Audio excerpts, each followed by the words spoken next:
बाज 70 साल तक जिंदा रह सकता है, पर उसे 70 साल अचीव करने के लिए अपनी ज़िंदगी में कई कठिन डिसीजन लेने पड़ते हैं। और बाज की परीक्षा तब शुरू होती है जब वो 40 का होता है। उसके बड़े और ताकतवर पंजे, जिसकी वजह से वो बड़े बड़े जानवरों का शिकार करता था, वह मुड़ जाते हैं, जिसकी वजह से उसको शिकार करने में परेशानी होती है। उसकी तलवार जैसी धारदार चोंच, जिसके लगते ही शिकार अपना दम तोड़ देता है, वह भी मुड़ जाती है। बाज के पंख, जो उसे आसमां की ऊंचाइयों में ले जाते थे, वह भी भारी और घने होने लगते हैं। उसके पंख इतने घने हो जाते हैं कि उसके सीने से चिपक जाते हैं, और जिसकी वजह से उसको उड़ने में बहुत परेशानी होती है। अब यहाँ से शुरू होता है बाज की मेंटेलिटी का गेम। बाज के पास दो चॉइसेस होती हैं।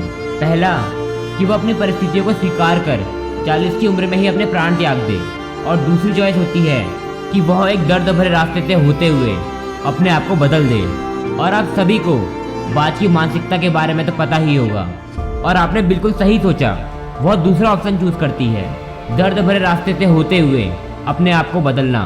उसके लिए वह दूर सबसे ऊंची पहाड़ी में जाकर अपनी चोंच को पत्थरों में बार बार मारती है और अपनी चोंच तोड़कर बाहर फेंक देती है, और फिर इंतजार करती है अपनी नई चोंच आने का।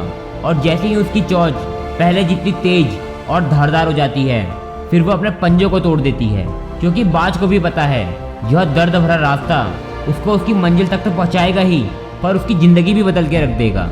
और जब उसके पंजे वापस आते हैं, फिर बारी आती है उसके पंखों की।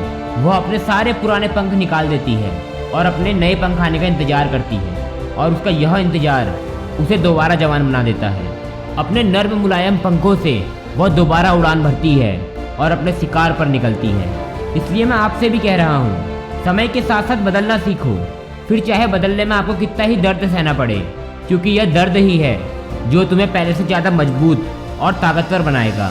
जैसे इस असहनीय दर्द को सहकर बाज दोबारा आसमान में उड़ता है और अपनी ज़िंदगी में 30 साल और जोड़ लेता है।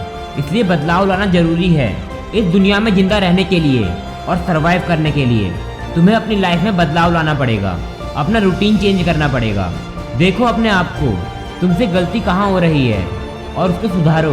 देखो किस जगह पर तुम्हारा सबसे ज़्यादा समय बर्बाद हो रहा है, और उस समय को अपने आप पर इन्वेस्ट करो, अपनी एजुकेशन में लगाओ, अपनी फिजिकल फिटनेस में लगाओ, और इस बदलाव का हिस्सा बनो।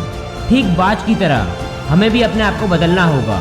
अपनी पुरानी यादें जो हमें आगे बढ़ने से रोकती है, हमारी बुरी आदतें, हमारा माइंडसेट, हमें इन सब को बदलने की ज़रूरत है। जब हम अपने अतीत से मुक्त हो जाएंगे, तभी हम अपने वर्तमान का फ़ायदा उठा पाएंगे और अपने भविष्य को अच्छा बना पाएंगे।